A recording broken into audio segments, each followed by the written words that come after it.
What's up, guys? It is Numotus, and I'm here back with another sound design session. Today we're going to be messing around with some creative things you could do with an arpeggiator. But first I want to show you guys a couple of the sounds that I've made for the pack in April that you haven't heard yet. The first one is basically a stem from my remix of Next to Me by Jay Riz, and it's just an amen break build up.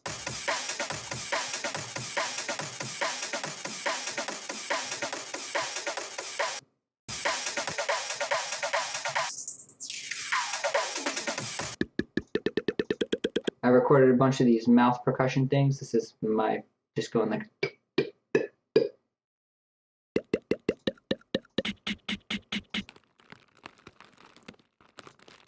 And some plastic bag textures, just a little quick session from yesterday. Then we got some of these basses from the last session. Of course, you could go check out that video. So pretty much there are no rules to sound design, but one of the things that I like to do is kind of just use what is in front of you. So I'm going to use one of these mouth percussion things, and I'm going to throw it in a sampler. Let's get rid of these tracks for now. Put it on F. Oh man, that's a tiny sample. It's so tiny. But this will work perfect for this example. Arpeggio. Let's spell it correctly. Drop it on there. Get the sampler, of course. And drop our sample in there. So the arpeggiator is making it repeat because it is on sustain mode. But what I want to do is turn it from sync to free. We could change the number of steps.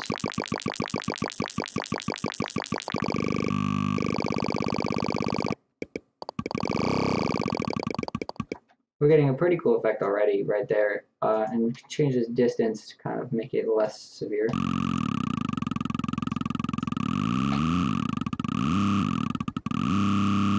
It's almost like a gurgling effect there. What I want to do now is kind of define the point at which this rate stops, because what we're going to do is kind of have this slide up.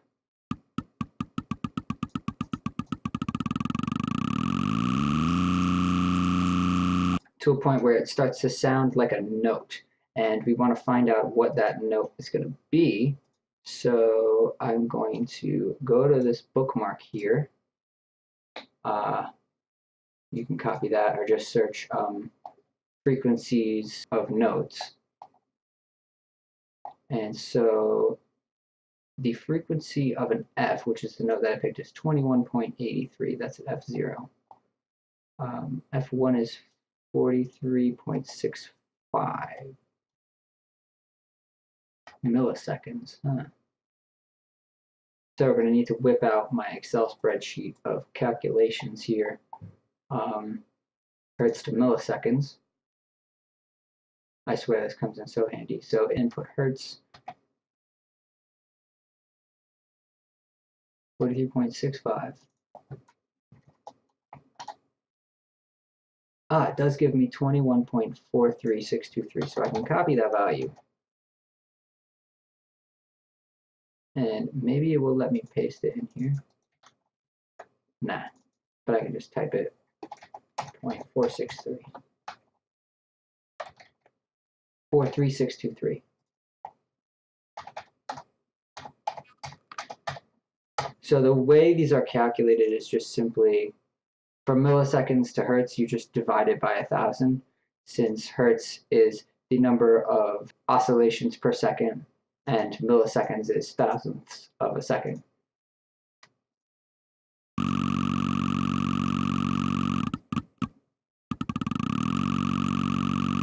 And then it kind of becomes an F.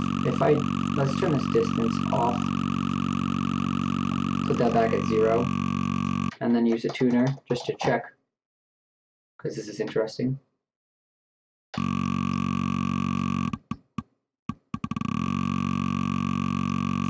And it gives me nothing. I love this thing.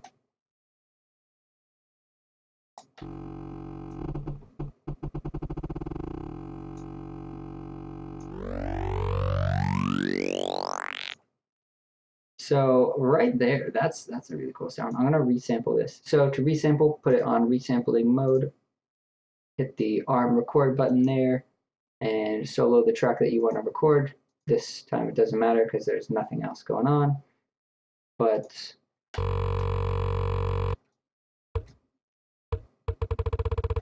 I'm going to record it from here and then turn it down.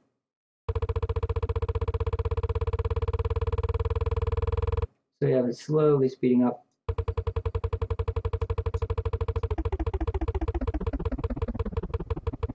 And we'll do some different automation to create different effects like risers right here. But for now, let's leave it at 0. And then I'm going to, can you automate this? No. See, that's why I have to resample. So hit record, and it beeps 4 times.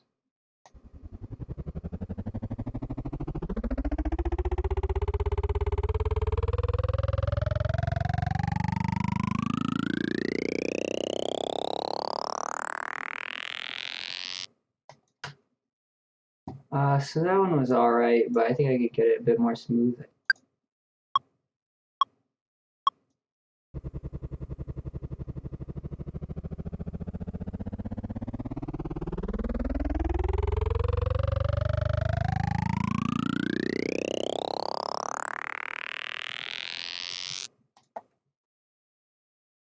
So that one is a little bit better. We'll leave these here and kind of make different ones and then add the same effects to all of them to make them sound a little better, but this is kind of my raw sound. So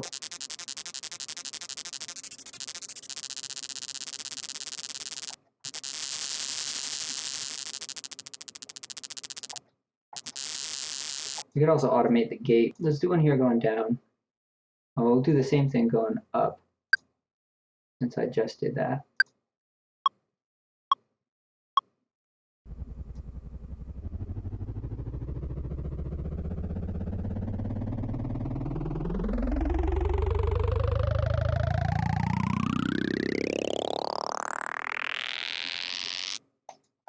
Okay. And now let's do one going back down.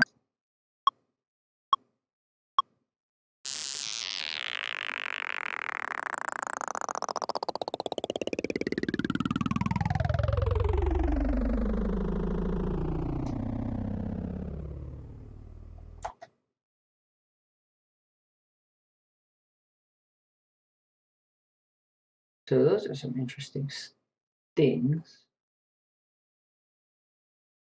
Let's do one more where I turn the distance up a bit more and turn the steps up, just to make it wild.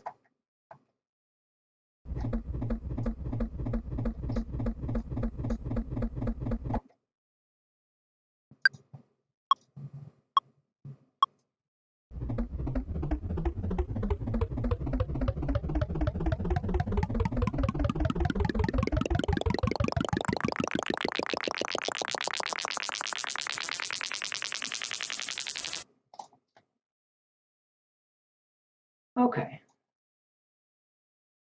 So those are the 4 that I'll deal with. Right now I'm going to throw some saturation on them.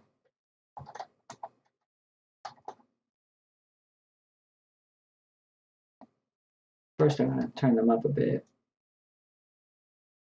I really don't need to turn them up much, but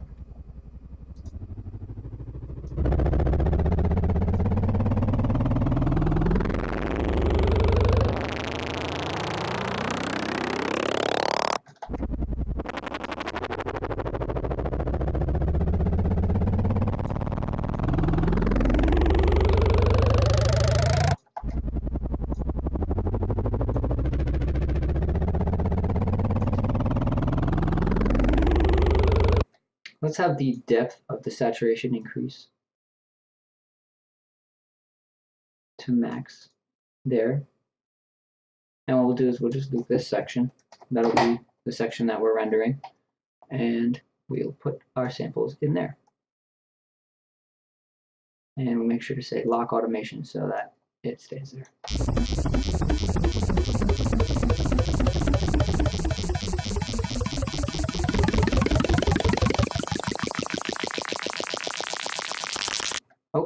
mute this now. Another cool thing that I realized I had is this plugin Enigma, Waves plugin.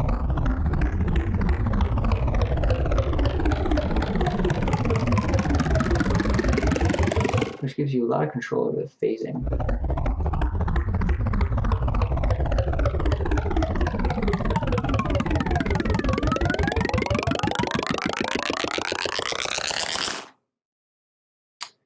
So what we're gonna do is kind of automate this depth as well. So we'll go and hit configure and find out where it is. Okay, right here. Sometimes you want to map it to a macro, but this time I'll just say show automation in new lane. I want it to kind of come up and then come down at the end.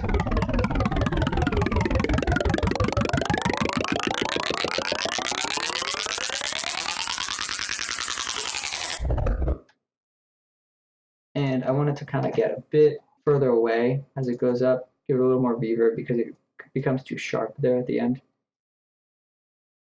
So just knock in some basic settings on the reverb. I don't really want anything. Maybe I'll leave the spin on just a little bit. Turn the pre-decay down most of the way. The decay time and dry wet, I'm going to put on the same macro.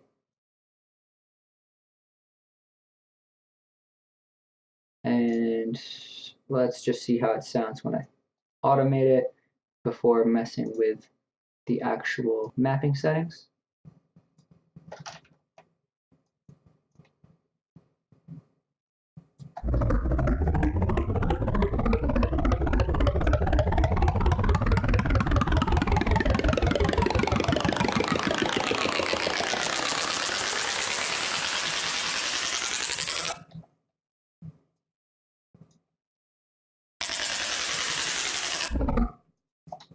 We're going to cut the sound right here because it seems to kind of go back down after that.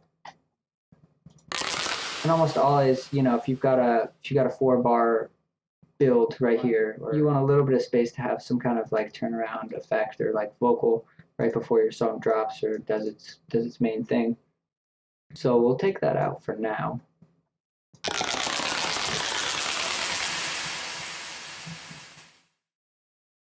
And then we can kind of just duck this, have this reverb come down pretty quickly.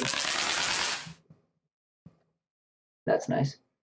Let's see, what else can we add to it to make it better?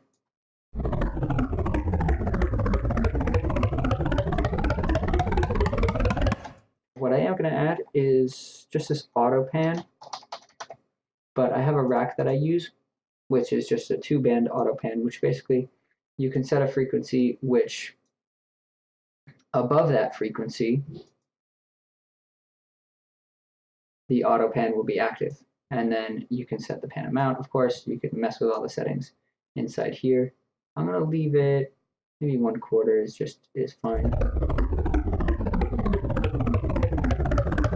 But kind of slowly turn the pan amount up as this builds.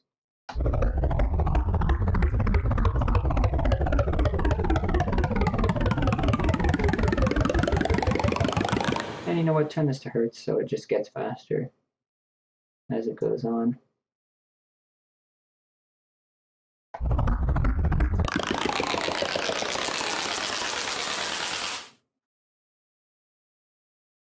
So that's a nice involved riser. And finally, let's just do a bit of EQ on it. So tame a few of the funky frequencies.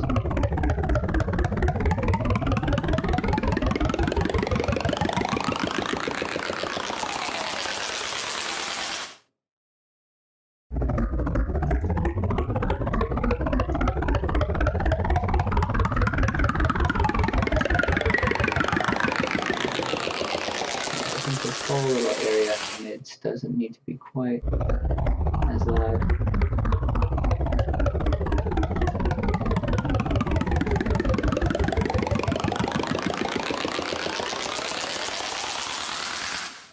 So let's go ahead and render that one out. I'll call this just mouth click riser. 1. Then let's drop this guy in the same spot and see how this sounds with all those effects on it.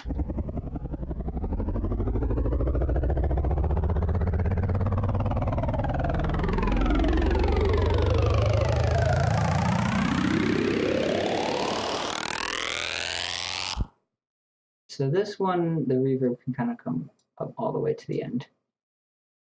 And do a little bit of that.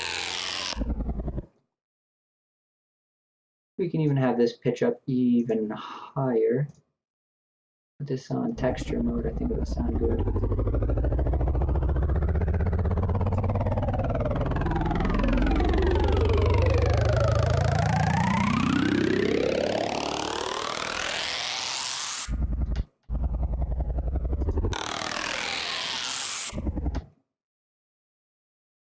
Yeah, it just kind of gives it more energy at the end there. Let's change our settings on the Waves Enigma plugin.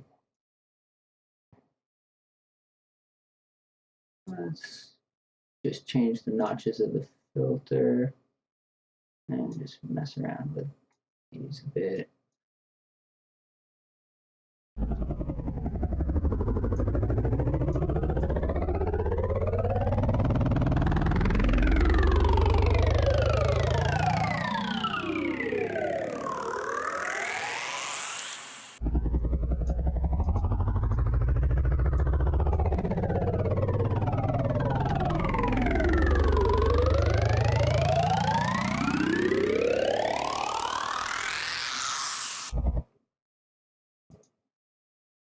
That one sounds nice to me now.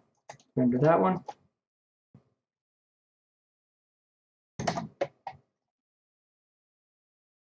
What I was doing there is just messing with the mix, and there's an overall pre-delay.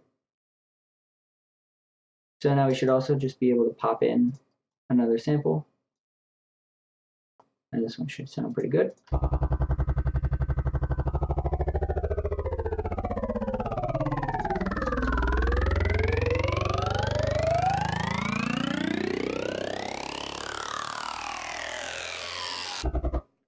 So just like the other one, I'm going to kind of have it stop, but this time I'm cutting out from the beginning.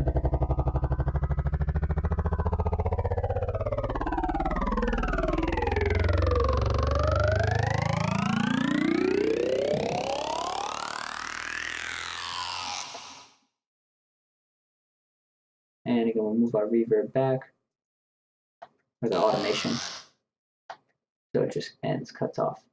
If this is the drop here at bar 5, then I definitely don't want anything in the riser to bleed through to there. It's okay if it bleeds through here. Makes it sound natural, like it's in a space to have reverb, but otherwise you don't want like the impact of the drop when that kick hits or something, then you want that space to be clean. So let's render this one.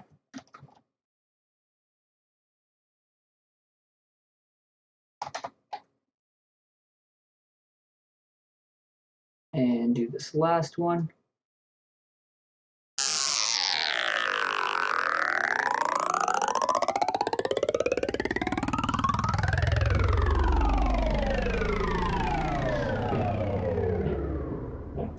I wish there was an easier way to just reverse this automation, but a workaround for this is to reverse the audio clip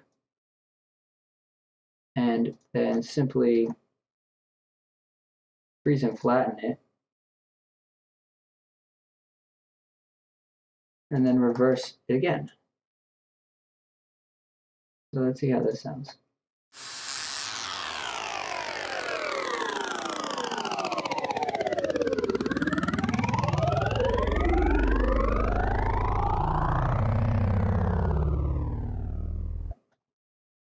And let's put a bit of more of a fade out starting from here.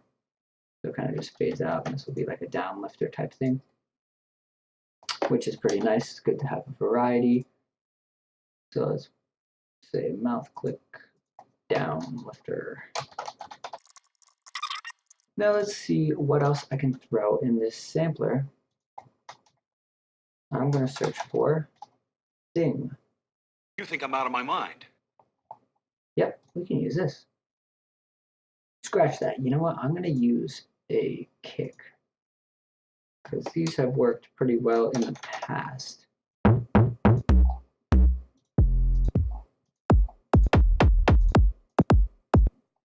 Something like that's just fine.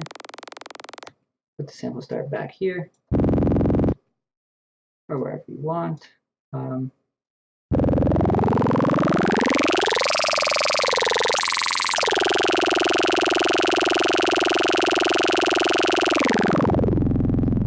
tuner is still not telling me whether or not this is giving me a note at all.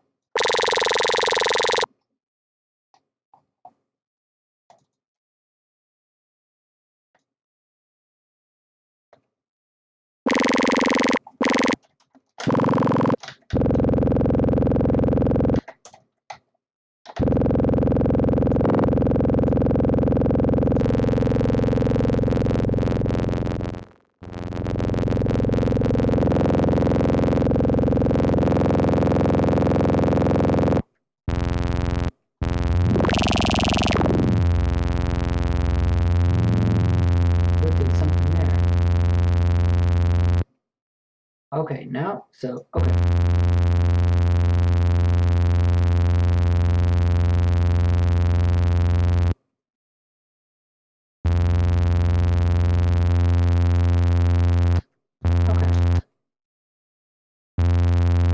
Now it's telling me that we're actually on an F.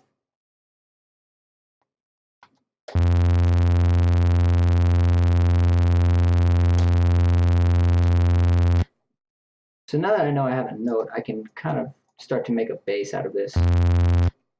Let's now group the sampler so we can put a sub underneath it. I'm going to use this organic sub bass rack, which I created in Serum from a piece of a flute. You take a tiny, tiny chop. And now, of course, this is registering as an F note, this guy, but this guy is registering as it's playing an F. Maybe it's just too low. F1. Oh, that's why. What we want to do is only have the arpeggio affect this guy.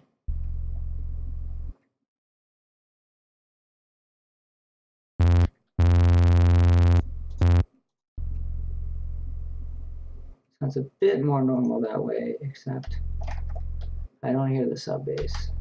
So I'm gonna have to go into Serum and possibly just crank these up an octave.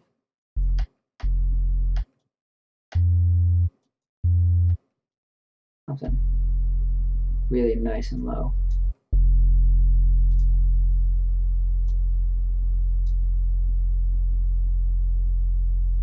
Low pass.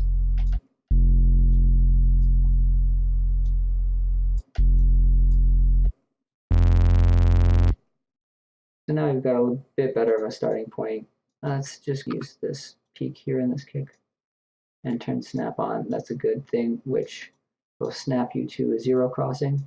But we have a nice, just solid sound to start with, and it's definitely something unique that maybe I didn't have to go through all that, but you know you're going to end up with a unique sound when you start out doing some crazy stuff like this.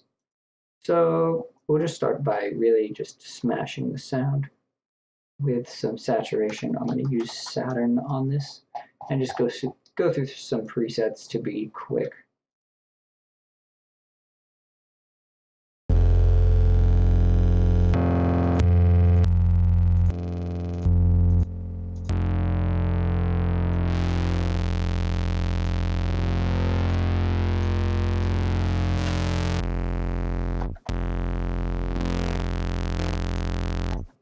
And I'm actually going to leave these off of the sub.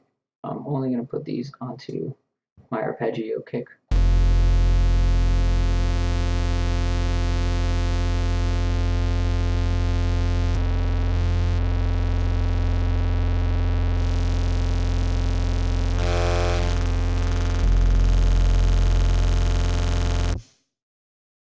This sub here is fading out, and I don't really want it to do that. So I'm going to make sure that this is set all the way up. Upload just a little bit.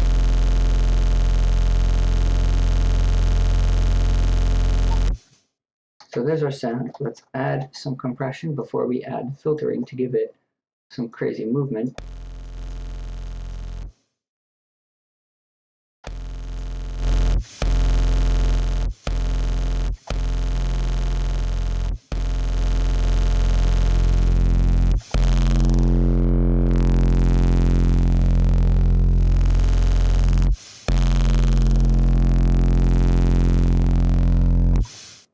Get an interesting tail from that. I think it has to do with the release in here.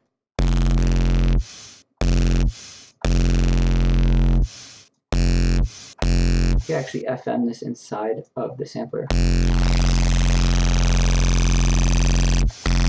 But that's starting to sound really messy, so we're just going to go ahead and add our filters to this sound.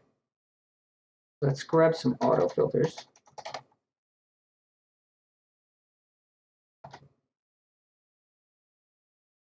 And I usually start by giving it a high pass. Usually gives it some really nice movement. Put that on one of these modeling modes.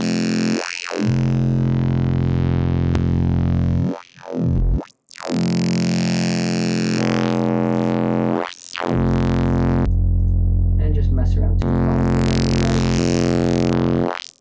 I kind of actually like to have the high pass on clean mode. And I'll put this one as a notch filter. Go with, stick with 24. Usually want the resonance down, especially if you are going to add any drive, and in this case I'm going to add the drive. I'm going to put a band pass in parallel with these guys.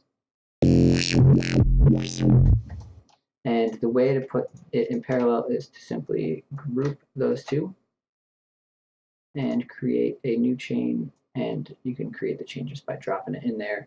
And I'll just call this, there's a BP for bandpass, and then HP notch. And I have caps lock on, woohoo. Turn these down slightly.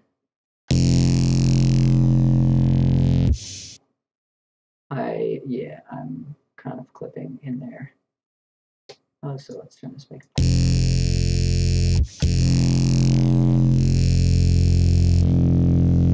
That might be cool. We still got that texture of kind of overdriving the glue compressor, but we can turn it down here so it's not actually clipping.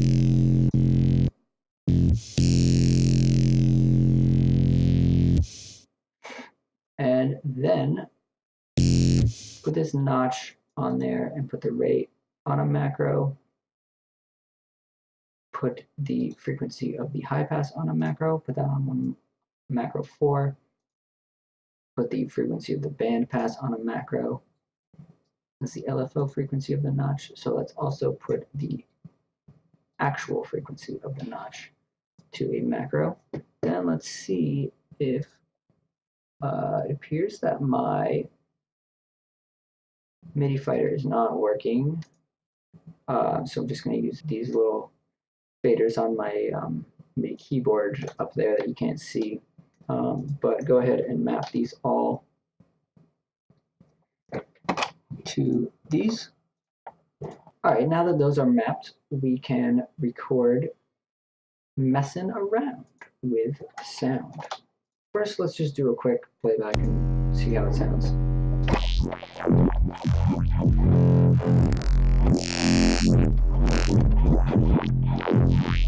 Yep, so we're definitely getting some good sounds to start with, and then beef up even more.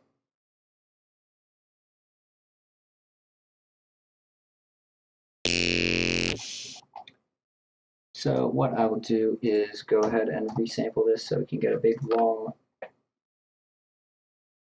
resample of the sound instead of having to deal with recorded automation.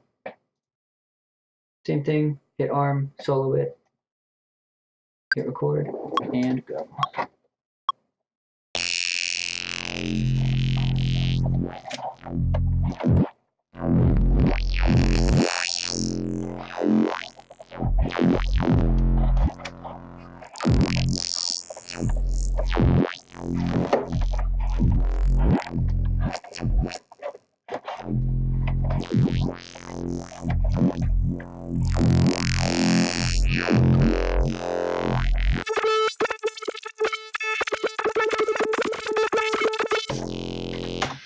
That's good enough for now.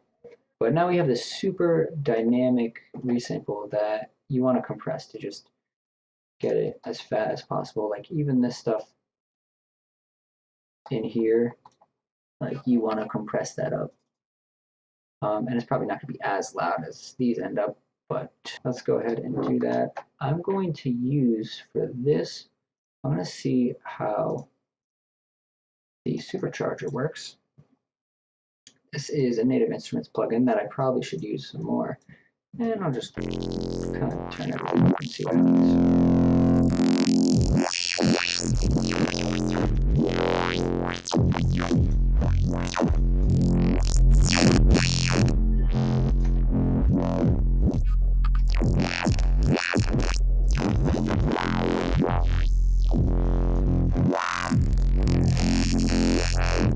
sounding better.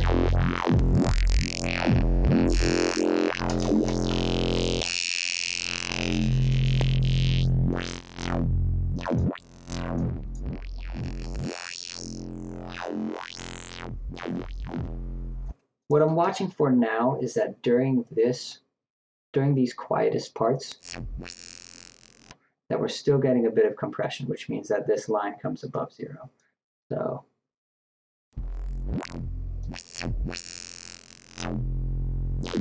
that's a good setting, and then just turn this up maybe to 10 or so.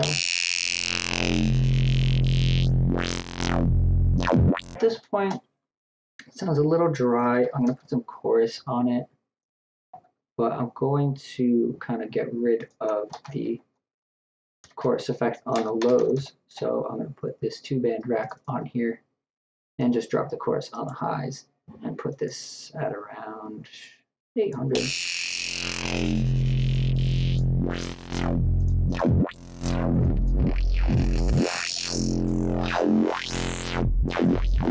There's a high pass on here, but I just want to make sure. Then go ahead and kind of just record a bit of automation here.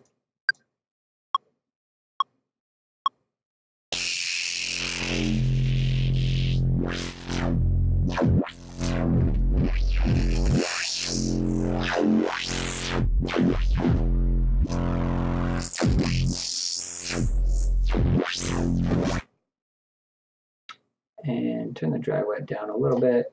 Go ahead and duplicate this automation. One trick when you have a bunch of automation that you want to look at, you can, once you hit the plus button, you select the automation you want, you hit the plus button, you can right click and say add lane for each automated envelope. There's only one other one this time, but that'll add in every single other automated parameter that you have into this view down here. So then I'm going to just duplicate these all the way across since there's more movement anyway. We're getting some really harsh frequencies up in the high end, so I'm going to use a de-esser to get rid of those. So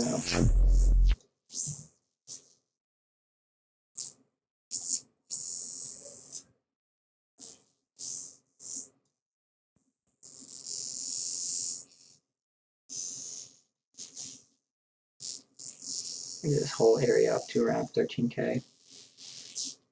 Turn on oversampling because we can.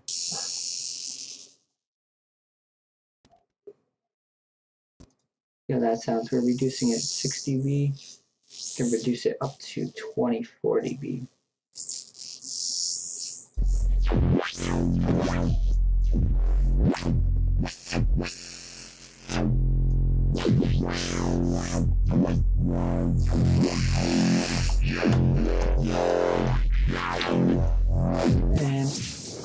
vocoder because that you can tend to get some crazy stuff with this. So put it on modulator, which means that this is going to be kind of like vocoding itself.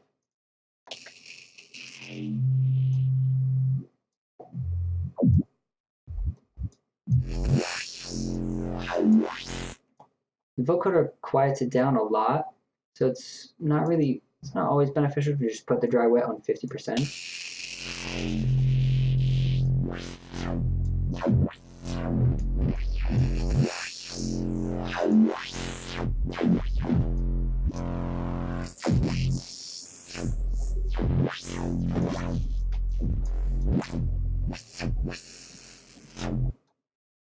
But definitely mess with these settings around down here.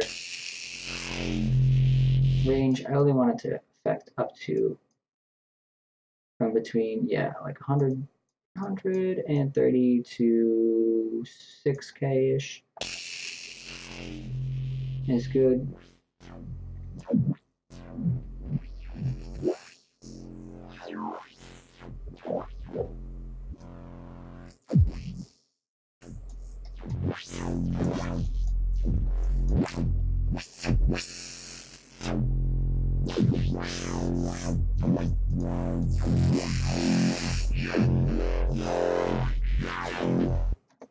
And that's adding a little bit. I'm going to add a version that has the depth all the way up.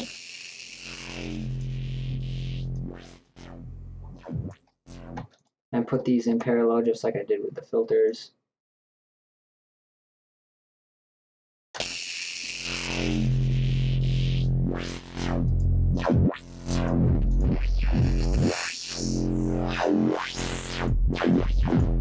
So just making it sound just a bit more liquidy. And what I'm going to do to make it even more liquidy is the frequency shifter trick. Although I'm not going to go crazy like I can sometimes do. But you really just want to set this to a low setting, like 3. Maybe mess with the fine just a bit.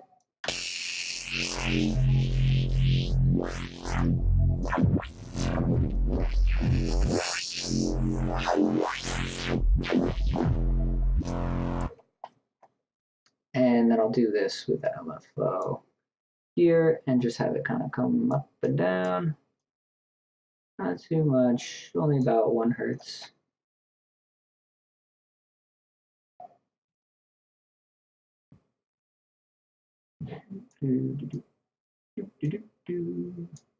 And go ahead again and duplicate this automation throughout. So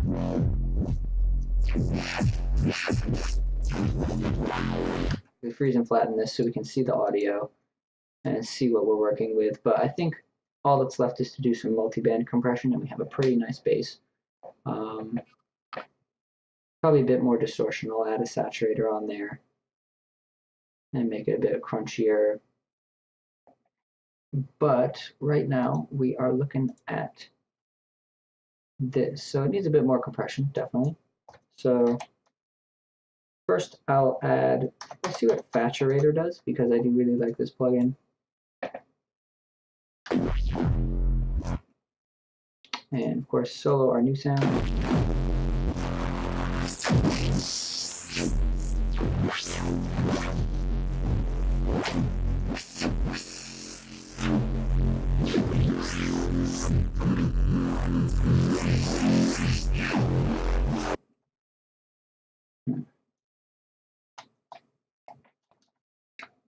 So that is pretty nice. Again, let's add some more glue compression.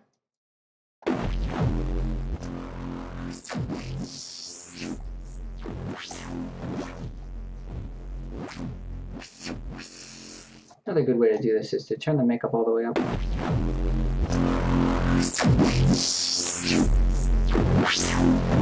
And then turn the threshold up until it feels like too much, and then ease back up on the makeup.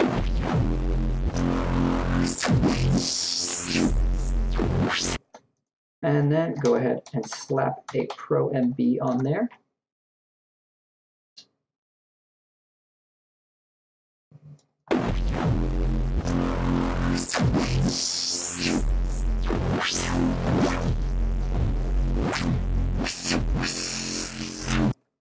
was way too much. Right up here past, yep, past around 12K.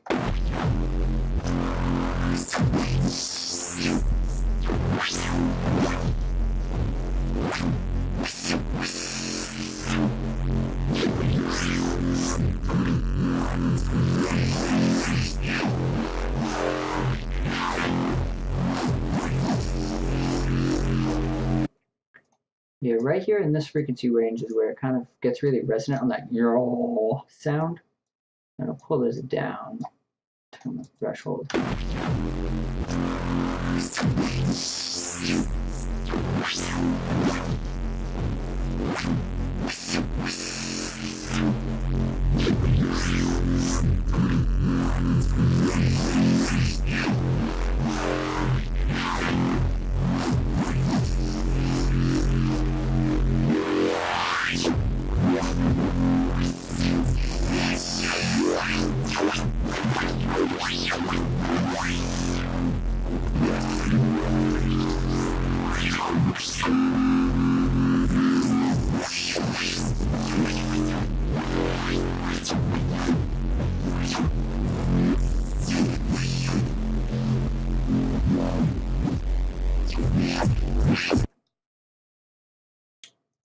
All right, we can do some more insane stuff with that, but for now, I'm gonna leave it at that because you can always take this and then you can do stuff like add reverb, automate the reverb, flip it backwards, and kind of get this sucking effect. You could also just add more filtering. Even in this, like once I put it into an actual song, I'd add even more compression, but I think that now it sounds good. You want to have that flexibility once you put it into a song to keep it compressed or not. And it depends on the part that you're using. So thanks for hanging out, guys. I hope you learned something from watching me mess around in Ableton. Make sure to check out my Patreon link in the description to get all these sounds and a lot more, including t-shirts and exclusive music, all that good stuff. Go check it out. I've got a lot more cool videos planned for you guys, so stay tuned and I'll see you next time. Yes, I'll have to cut all this out. I'm making a Facebook comment.